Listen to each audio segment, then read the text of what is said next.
Assalamu alaikum. Hello everyone. Welcome back to my another video. In this video, how to flip text vertically in Photoshop. Let's begin. Create a new layer, vertical type tool, text color and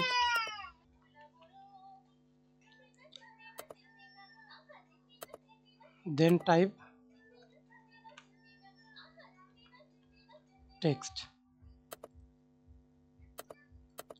and press Ctrl T, flip, right click, flip vertical, flip horizontal, rotate and again create right click horizontal type tool, click and type any text.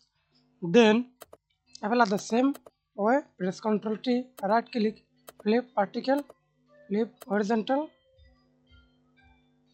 okay, rotate. Thanks for watching video. Please subscribe to my channel, like, comment, share.